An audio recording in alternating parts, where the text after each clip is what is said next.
நிழல் என்ன செய்யும்? நிழல் பேசுமா?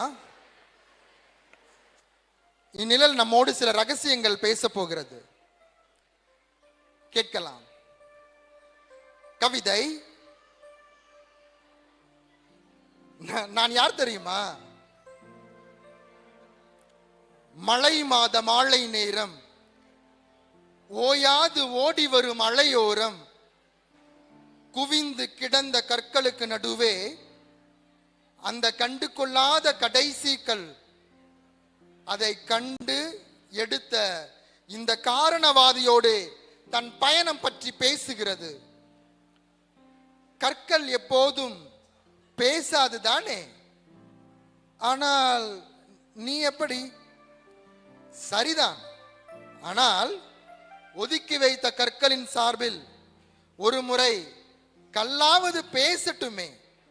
நிழல் கூட பேசும்போது கல் பேசினால்தான் என்ன? நான் யார் தெரியுமா? யாரும் அறியாத உன் முகம் பற்றி சொல்.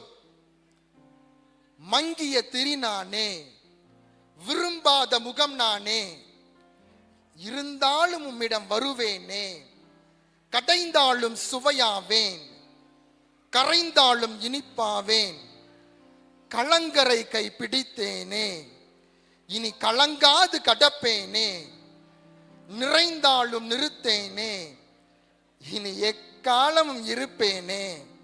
நான் யார் தெரியுமா? உன் துவக்க கால பயணங்கள் எப்படி இருந்தது? தேராது, ஆகாது, நிலைக்காது, பிழைக்காது என வீதியில் வீசி எறிந்த கல்லின் கதைதான் இது. தேய்த்து கழுவி புதிதாக்குவான், ஒப்பனைகள் கூட்டி மெருகூட்டுவான். புயல் என்னை புரட்டி போடும், தென்றல் வந்து வருடிவிடும். இரவின் பனி என்னை தாளாட்டும். உயரம் போவதும் உபயோகமாவதும் முழுமையாய் ஒப்படைத்து முழு நிலவாய் ஜொலிப்பதும் கண்டெடுத்த இந்த காரணவாதியின் கைகளே முடிவு செய்கிறது. நான் யார் தெரியுமா? ஒரு கல்லை ஆகாது என்று சொல்வது யார்? அந்த கல்லா? அதன் சூழலா? இரண்டுமே இல்லை. மனித பார்வை உதவாத கற்களின் உதவும் பகுதிகளை ஊடுருவி பார்க்காதது யார் தவறு? தேவன் தோற்ற பொழிவை பார்ப்பதில்லையே, தசை பலனை தகுதி என்று சொல்வதில்லையே. நான் உன்னை தெரிந்தெடுத்ததும் நீ என்ன உணர்ந்தாய்? பாகற்காய் வாழ்க்கையில் நீங்கள் கண்டெடுத்த இரவில்தான் என் இனிப்பு நிமிடங்கள் தொடங்கியது. இடுப்பில் ஏறிக்கொள்ளும் குழந்தையாய் இயல்பாய் இல்லை என் வாழ்க்கை.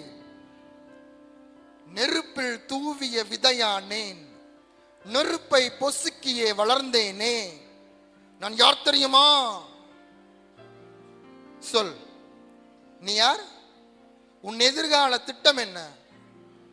உலகை ஆளும் இங்கிலாந்து ராணியை ஆளப் போகிறேன். நாளை ராணிக்கு முடிசூட்டு விழா. அந்த முடிசூட்டு கிரீடத்தின் முன் வரிசையின் முதல் கல் மரகத கல் தான் நான். இனி அரண்மனை தான் என் வாழ்வு. வாசனை திரவ புடைசூழ ரத்தின கம்பளம் ராஜாக்கள் நடுவே கிரீடத்தை அலங்கரிக்க போகிறேன். அச்சோ என் மரகதமே, கோபுரங்களில் குடியிரு, பெருமைக்கு பயந்து ஓடு, ராஜாக்களோடே நட. ஆனால் எளிமைதான் வலிமை. என் புத்திக்குள் எப்போதும் சொல்லும் ஒன்றுண்டு. என்னை கண்டு எடுத்தவனே இந்த காரணவாதி. உங்கள் கரங்கள் தொடவில்லை எனில் கடைசி வரை அந்த கடற்கரை தான் எனக்கு. ஒற்றை வார்த்தையில் உங்களுக்கு நன்றி சொல்லிவிட்டு போவதெல்லாம் பெருங்கடலை குட்டை என சொல்வதாகும். நான் யார் தெரியுமா என சொல்வது கர்வம் அல்ல, மடை கட்ட முடியாத மகிழ்ச்சி குறியீடு. உச்சரிக்கிறவன் உச்சரித்தால் வார்த்தைகள் யாவும் உருவிய போர்வாளாகும். தகுதியுள்ளவன் கைகளில் சேர்ந்தால் தள்ளப்பட்ட கற்கள் எனை போலே மரகத கல்லாகும். நான் மரகத கல் என்று தெரிந்ததா? மகிழ்ச்சி. நன்றி.